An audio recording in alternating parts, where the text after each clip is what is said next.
Welcome to Stanford Legal, where we look at the cases, questions, conflicts, and legal stories that affect us all every day. I'm Pam Carlin, along with Joe Bankman. Hi, Joe. Hi, Pam. Pam, in this country, if we think of government and industry, they're separate things generally. So we think of industry, we think of someone like Zuckerberg or Gates, or we've got a model in our mind, and we think of government, that's the president, it's the Congress, and so on. Other countries don't have that sharp division. Yeah, and when I was growing up, we thought there were basically kind of two big economic systems. There was capitalism, and then there was /socialism, communism. But it turns out that's also a little more complicated in some other countries. And the guest we have with us today is going to be talking with us about where China is now. That's right. Today we're thrilled to have our colleague Curtis Milhaupt, professor at the law school here, a research associate of the European Corporate Governance Institute, a member of the American Law Institute, and an authority on really Asian economic systems, beginning with Japan, but now you've just published a book about the Chinese economic system. So tell us about state-owned enterprises and how things are done in China. Okay, sure. Thank you very much for having me, first of all.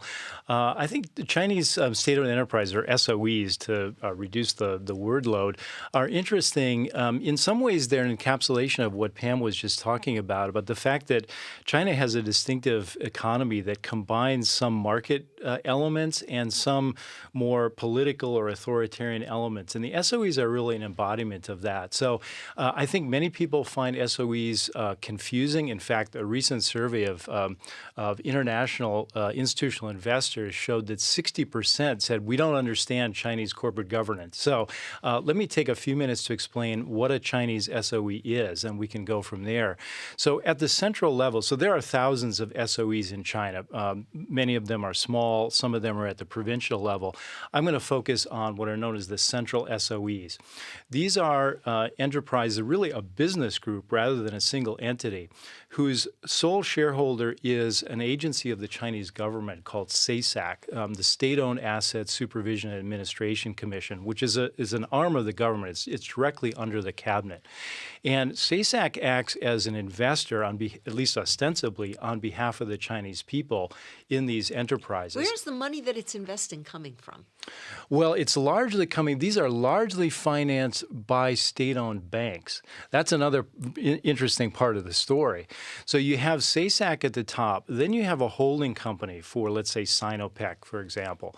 That holding company then owns downstream shares in many companies in the corporate group, some of which are listed on public stock markets. So some of the key firms in these groups have public investors, but the state retains ultimate control over these enterprises by having a majority, in most cases 60 or 70% of the shares of these public companies.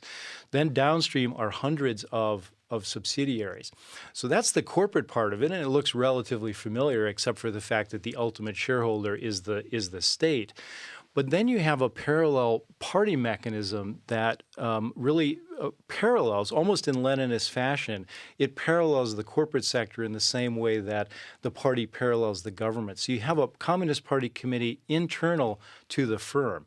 And that's the part I think that is somewhat unfamiliar and even a little bit scary for foreigners. So let me jump in here to Curtis to see if I understand it. You've got the state bank funding and maybe the state funding these enterprises.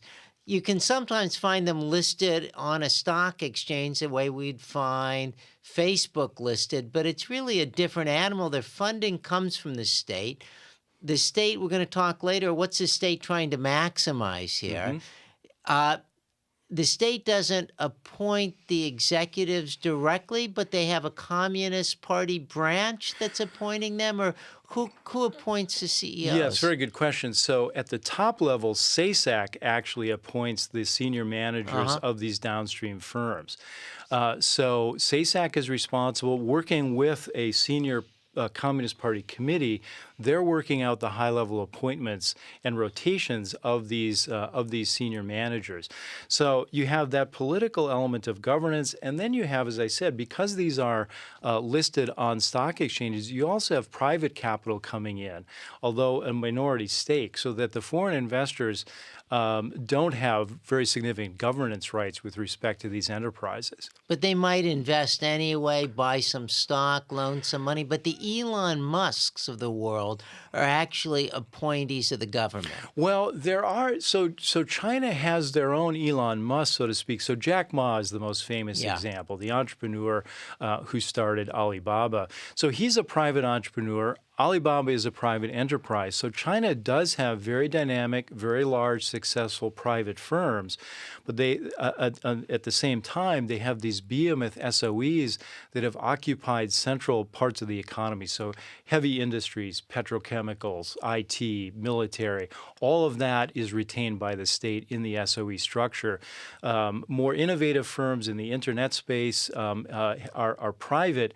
But what I've argued in a prior piece of scholarship is that the kind of the dichotomy that we all have in our heads between state-owned enterprise and private enterprise, that dichotomy is very blurry in the Chinese political economy, because all firms at some level, all large successful firms, have to be nestled closely to the state. They have to stay in the good graces of the party in order to succeed. And what do the party members do there? I mean, I understand the central government appointing the CEO because he's a good business person or something. Are the party members that are in this company, are they looking to see if the CEO is towing a Chinese/Marxist line? Well, I think it varies, and just one note of caution here is that we shouldn't sort of treat the Chinese SOEs as a monolith. I think they vary in terms of the markets, how competitive their market is, and the degree to which they are actually acting as an arm of the state. And I think that's also true of these Communist Party committees internal to the firm. I think for some firms, these are taken very seriously, and I think they actually are largely carrying out instructions from the government. In other firms, I get the sense that they're not taken very seriously. So it depends and it varies. But in the firms where they're taken relatively seriously, I think the main function of these parties is to monitor and oversee personnel, high-level personnel. As I said, there's also an anti-corruption element. So I think to be a manager of a Chinese central SOE is an extremely difficult job in the sense that you're wearing two hats, both figuratively and literally. So a top manager, a CEO of one of these SOEs, is simultaneously the head of the party committee internal to the firm. So they're wearing these two hats, and they're also responding to two very different masters. They're political masters, and they're shareholders. They're listed on a stock exchange. They have public investors. Can I ask you about that? Because normally the idea is that a corporation in the United States, we sort of know what they're maximizing. It's either short-term or long-term profits, but it's something about maximizing the value of the firm. Right. What is it that a Chinese SOE is trying to accomplish? Is it to make money? Is it to control the distribution of some critical good within China in a way that benefits the Communist Party? What are they trying to maximize? Well, this is an excellent question, Pam. I think they're trying to maximize along two levels. They want to be profitable, and they certainly want to earn money. After all, it's in the state's interest if they're profitable. But at the same time, I think they're also performing social and industrial policy functions for the government. And so I think they're maximizing along those two levels. And I think it might be better to think about maximization at the country level as opposed to maximization at the individual firm level. And I think that's what one of the key distinctive elements about Chinese state capitalism is this idea of maximizing at the country level. I think SASAC and its political masters conceive of the state sector as a whole, and they want the state sector to be as strong as possible. Probably less concerned about an individual firm, and this goes back to Joe's earlier question about the bankruptcy or what happens to in the event of weakness of one of these firms. They get cross-subsidized by more profitable sectors of this business group. This is Stanford Legal, and today we're talking with our colleague Curtis Millhaupt about Chinese state-owned enterprises. Joe? Curtis, I want to switch the focus from how these enterprises are organized in China to how we're treating them, because it looks like we, meaning at least this country and maybe some other countries, are really worried about these enterprises, and we're enacting laws that reflect this. You want to talk about that? Yes, I think that's right. I think because of the distinctive elements of these enterprises, and also, as I mentioned, the fear that even private enterprises in China might at some level be doing the work of the government, those fears really have arisen very prominently in recent years.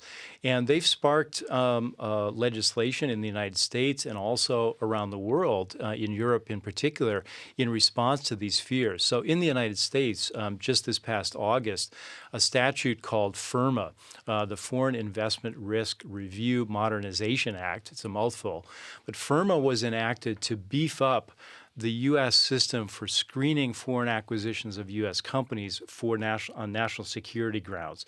So we have a system in the United States called the Sirius process, a Committee on Foreign Investment in the United States.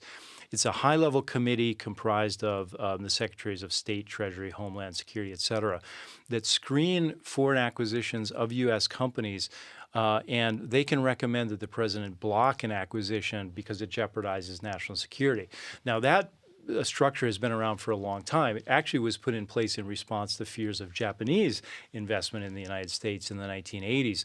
So it's been around for a long time, but there's a growing sense that given the rise of China and the distinctiveness of its economy and its corporations, that something needed to be done to beef up this process.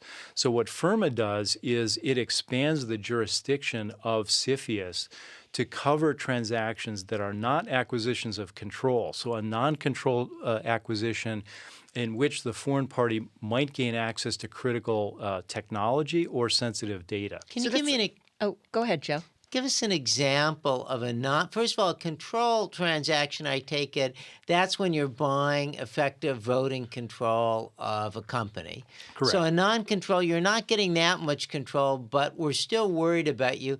Give me an example of this. Well, perhaps a joint venture or a non-controlling stake in a U.S. corporation where there's still fear that the foreign party could gain access to technology or sensitive data as a result of that investment. This is Stanford Legal, and today we're talking with our colleague Curtis Millhaupt about Chinese capitalism both in China and in the United States. And when you talk about the technology aspect of this, are we talking about things like the company gets access to technology that's been developed by the U.S. corporation, or the foreign company gets access to huge numbers of files with lots of data in them about U.S. nationals? Is that what we're talking about? Yes, exactly. That's the fear. And the fear is that the existing process, which was only triggered upon an outright acquisition of the company, that this wasn't enough, and that acquisition of critical technology or data could come through something much short of an acquisition of control. The statute does other things, but that's really the key. And we see similar fears in Europe. So Germany has recently tightened its national security screening regime. And I think very importantly, the EU has just passed an FDI, foreign direct investment regulation, that creates a kind of standard framework for national security screening at the EU level. Now, the Commission only has the power to make recommendations to the member state. So it's still up to the member state whether to block an acquisition or not. But I think what's interesting about what the EU has done is that this is the first coordinated or multilateral approach to national security screening. I think that's a move in the right direction. And I was going to ask you that because when I hear what we're doing, I think, well, our president's having a trade fight with China, and how much of this fear is real for business and economists, and how much of it is political. But it seems like the whole world's doing it, and you think there's something to it.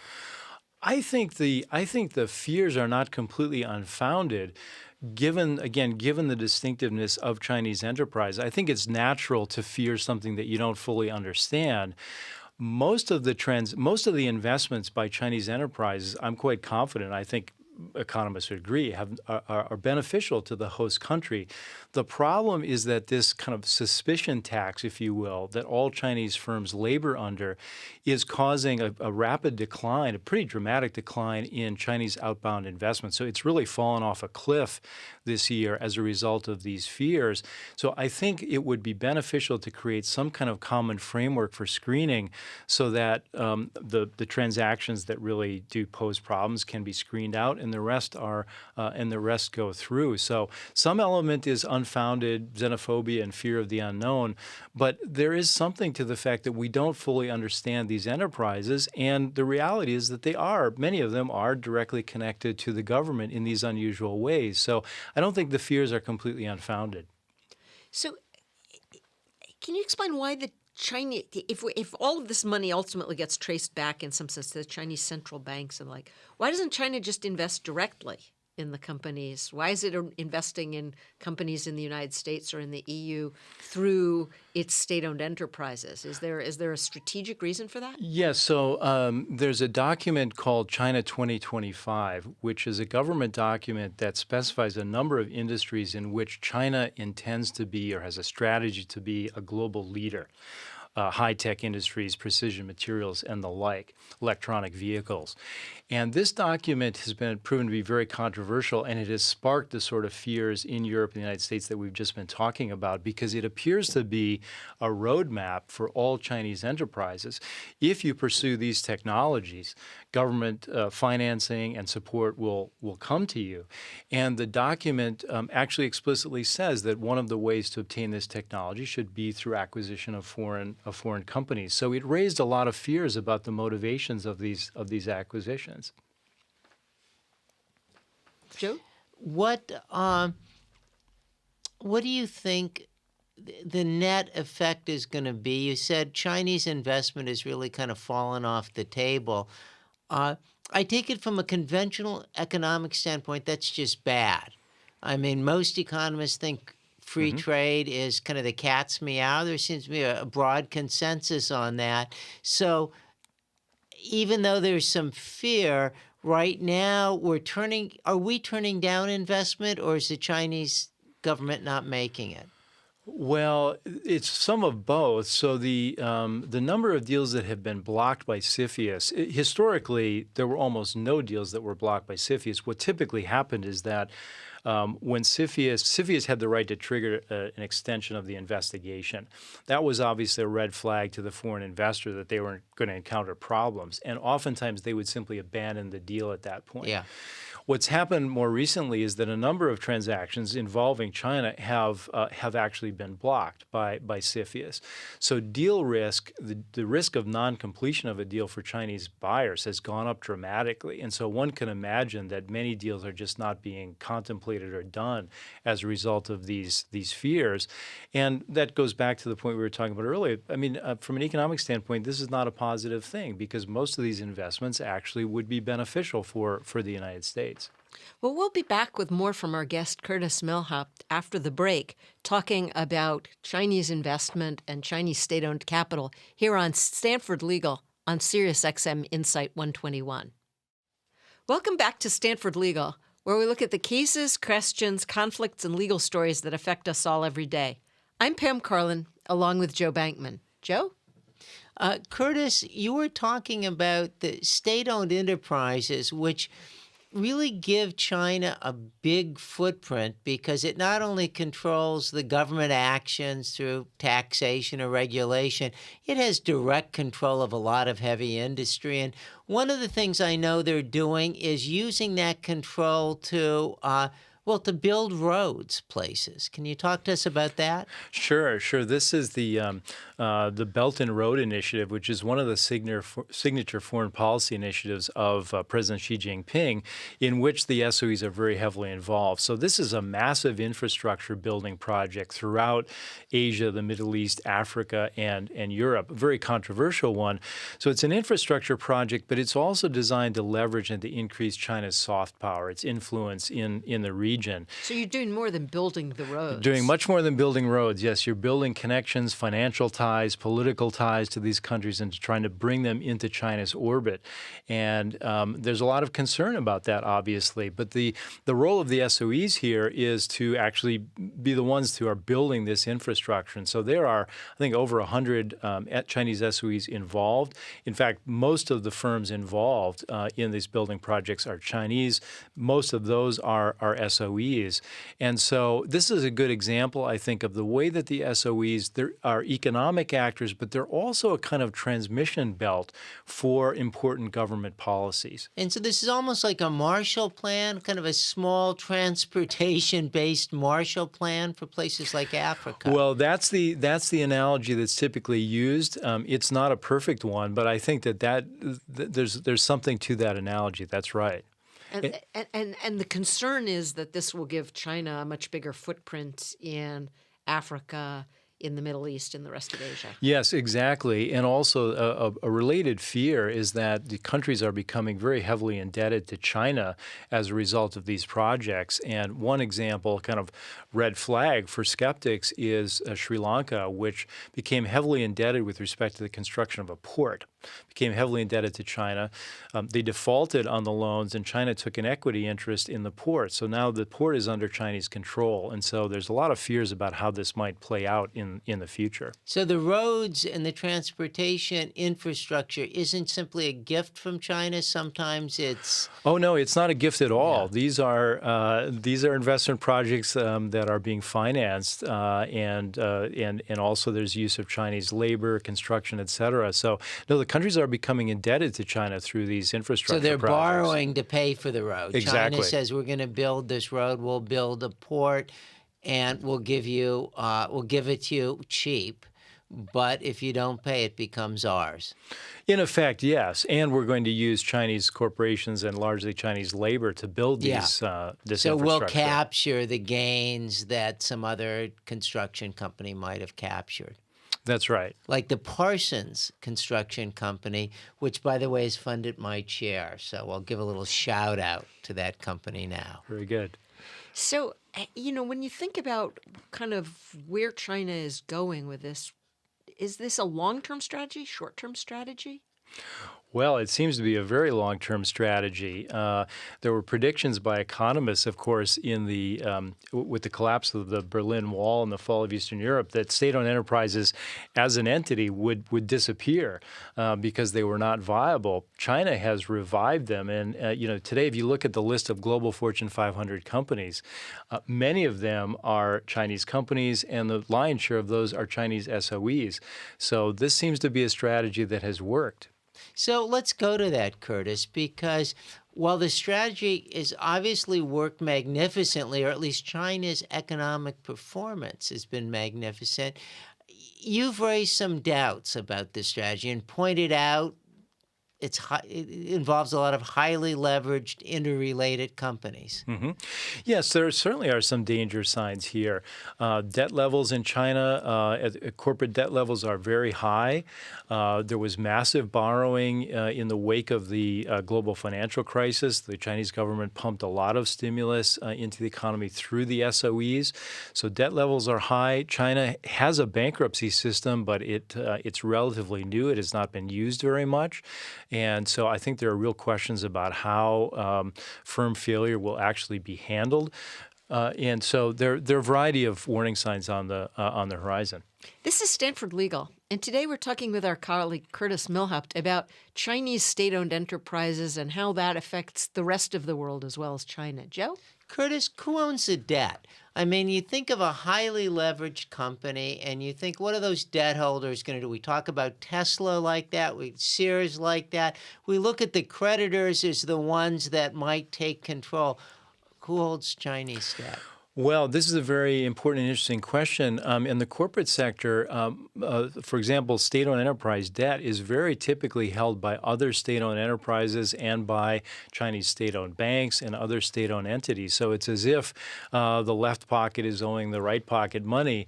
And in some cases, so you can see how this could be self-sustaining for a period until it's no longer sustaining. Very interestingly, in cases where debt is held by a large number of private Chinese citizens, there has been an informal norm against allowing that debt to default because the Chinese government is worried about social unrest that would be undertaken. So at this point, it's still kind of a norm-driven system. It hasn't moved to a real legal resolution system yet.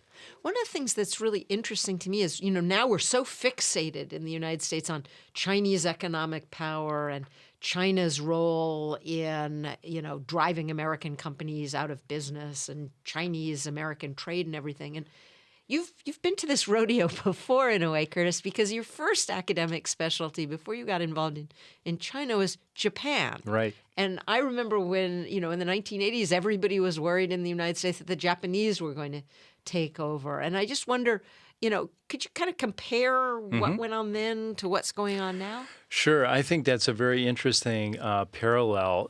In some sense, you could sort of take the word China out and put the word Japan in, and you would have similar debates.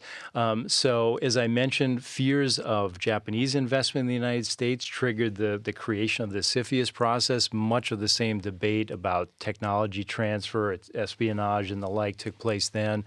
Also, I think the sense that Japan had somehow invented a new way to do economics. It had this distinctive system that people didn't quite understand. It caused a lot of fear and backlash. And it seemed to be working brilliantly until it no longer was working brilliantly. And then it failed rather spectacularly. And so I think that there is certainly some cautionary notes there for the Chinese as well. This seems to be, again, a very distinctive system we don't fully understand. It seems to be working tremendously well. But there are weaknesses in the system. And at some point, I believe that the laws of economics, hit home and crash onto your head. Now, if you had bet against China for the last 20 years, you would have been a loser. So I'm not predicting a time frame, or I'm not putting a time frame on it. Timing is always the critical, Yes. the critical factor. So when disaster hits, let's say the Chinese firms aren't making enough to repay the loans, and the loans are being used to cross-subsidize a lot of companies to keep employment high. That is the interest on the loans or repayments. Now that money isn't coming in, what happens and what reforms would Well, here I work? think the parallel to Japan is very instructive. Japan had a financial crisis in which at some point the banks simply can no longer keep evergreening these loans. Yeah. You have to pay the piper at some point. And then you have a financial crisis, and the government has no choice but to step in and to rescue the banks and to try to work its way out of this mountain of debt. And I think that scenario is very possible for China, although it would be magnified many times over. That's a very scary scenario. So far, they've managed to avoid it. The Chinese leadership is clearly aware of this possibility, and they're taking steps to deleverage. But the capital markets don't really function very effectively in China. And so I think there's an institutional problem, institutional weaknesses in China that have to be resolved before this can be worked out smoothly. So we're looking at this company with fantastic economic performance and success with this, what we think of as kind of an odd mixture of state-owned enterprise and capitalism side by side. Debt heavy. At the same time, it's engaging in new worldwide initiatives. Some people are worried that it could kind of fall on its own weight, so to speak. And we really have no idea what's going to happen if that does happen. But we know, Curtis, we're going to have you as our guest again as soon as it happens. So we want to thank you for sharing this. And as is often the case, I learned a ton here. As did I. So thanks so much for being here, Curtis. And thanks to our listeners on Stanford Legal here on Sirius XM Insight 121.